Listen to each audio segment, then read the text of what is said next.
आज पूरा देश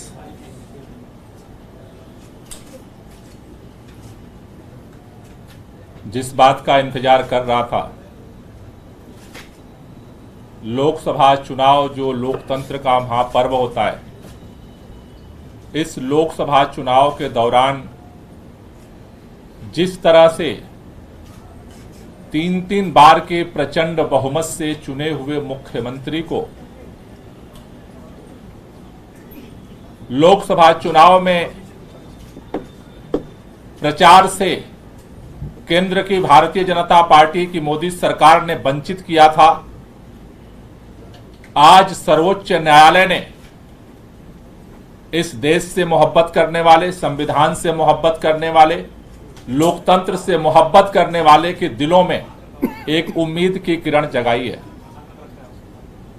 हम पूरे दिल्ली के लोगों की तरफ से, देश के संविधान प्रेमियों की तरफ से, पूरी पार्टी की तरफ से सर्वोच्च न्यायालय का धन्यवाद करना चाहते हैं कि उन्होंने इस तानाशाही के अंधकार युग में दिल्ली के मुख्यमंत्री अरविंद केजरीवाल को अंतरिम बेल दे करके एक उजाले की रोशनी जलाई है।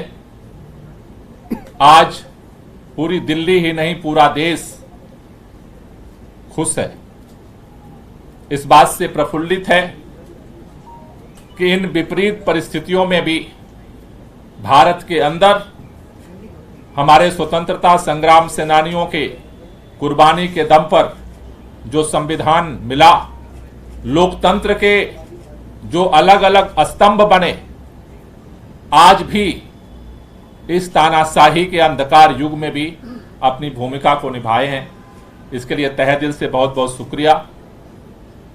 यह सत्य की जीत हुई है, क्योंकि जिस तरह से बिना किसी सबूत के, बिना किसी एफआईआर के, जिस तरह से अचानक उठा करके मुख्यमंत्री जी को जेल में डाला गया, आज सुप्रीम कोर्ट के अंतरिम बेल मिलने से एक बात साबित हुई है कि आज सत्य की जीत हुई है और लोगों में एक उम्मीद की किरण बंधी है।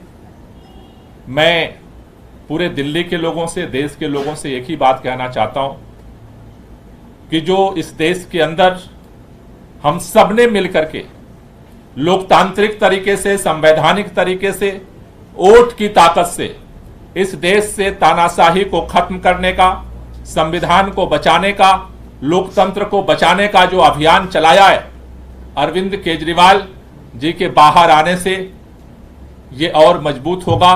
पूरा देश मिलकर के इस लड़ाई को लड़ेगा और इस देश के अंदर लोकतंत्र को और संविधान को बचा करके इस देश को और मजबूत करेगा। तो मैं पुनः सभी लोगों को बधाई भी देना चाहता हूं और खास तौर से सुप्रीम कोर्ट का धन्यवाद करना चाहता हूं। मैं चाहूंगा कि आतिशी जी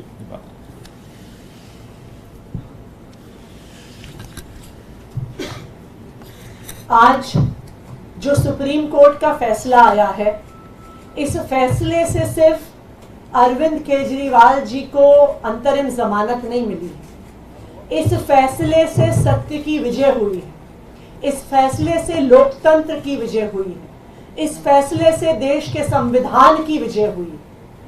हमारे देश के इतिहास में जब जब संविधान खतरे में आया है, जब जब लोकतंत्र खतरे में आया है, तो हमारे देश में सुप्रीम कोर्ट सामने आया है और लोकतंत्र की रक्षा करने में सुप्रीम कोर्ट ने एक बहुत बड़ी भूमिका निभाई है।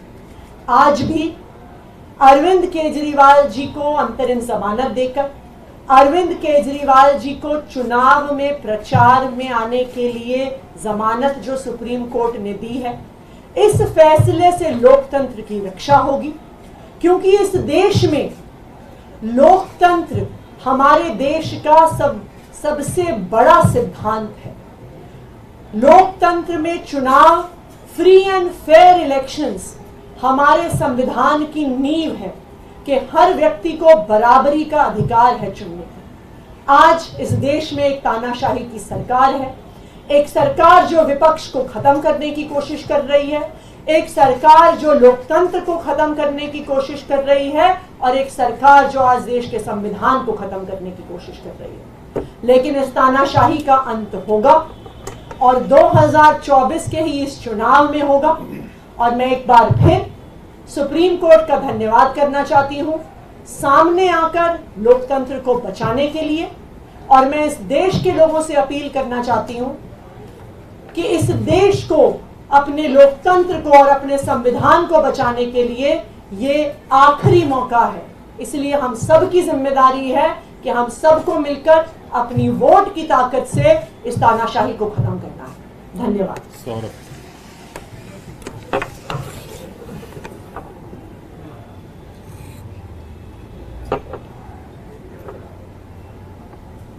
ये पीएमएलए जैसे मामले में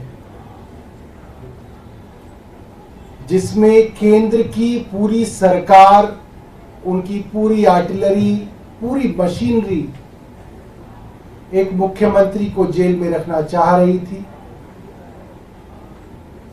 और ऐसे मामलों में जहां पे महीनों महीनों बिना सबूतों के लोगों को जेल में रखा गया, उनकी इंटरिम बेल 40 दिन में होना मुझे लगता है कि कोई चमत्कार से बड़ा ही कुछ है। और ये सुप्रीम कोर्ट के माध्यम से मेरा मानना है ऊपर वाले का एक इशारा है, ऊपर ईश्वर का इशारा है कि जो भारत में चल रहा है उसमें बदलाव आना जरूरी है। और मेरा मन कहता है कि ये अपने भक्त अरविंद केजरीवाल जी के लिए बजरंग बली हनुमान जी का आशीर्वाद है कि एक चमत्कार की तरह आज वो जेल से बाहर आएंगे।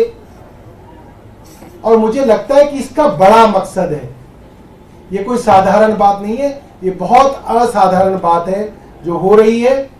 और एक बड़े मकसद के लिए अरविंद केजरीवाल जी जेल से बाहर आ रहे हैं।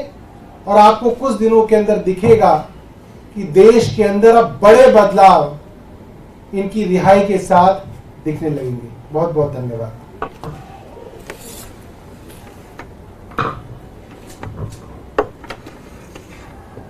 We are extremely grateful to the Supreme Court for upholding the democracy in the country today.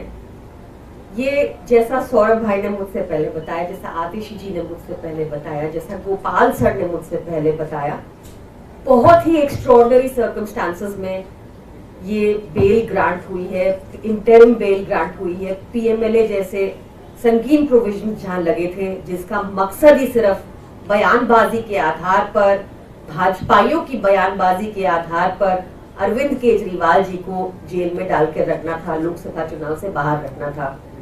Like Atish ji said before me, ये लास्ट मौका है to save democracy and we call upon the citizens, we call upon the media, we call upon all of you to ensure कि हम भी इस बार democracy को upheld करें और लगातार देश में, इंडिया में डेमोक्रेसी बनी रहे, इसका पूरा प्रयास करें। Thank you.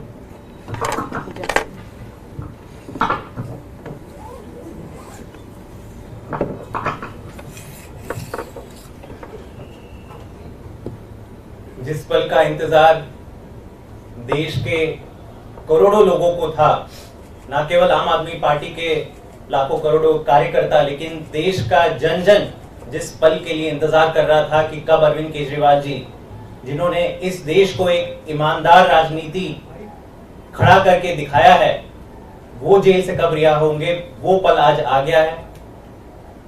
इसमें केवल सत्यमेव जयते सबसे सटीक बैठता है। हम शुरुआत से कह रहे थे कि आप झूठ के कितने बड़े पुलिंदे खड़े कर करके 2 साल से झूठ पे झूठ आप एक केस खड़ा कर रहे हो।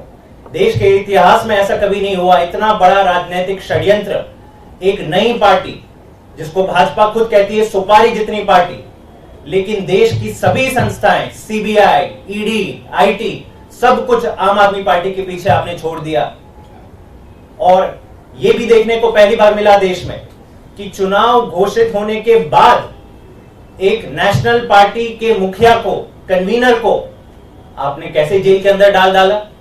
और भाजपा लगातार कहती है कि नहीं जी, कानून व्यवस्था पर विश्वास रखिए।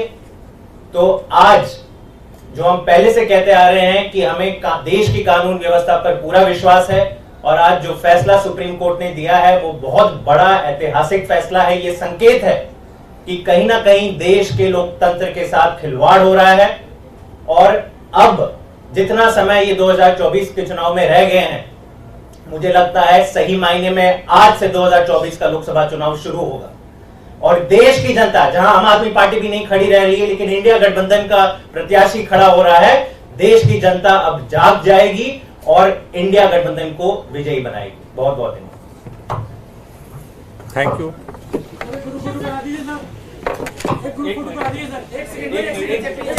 पीछे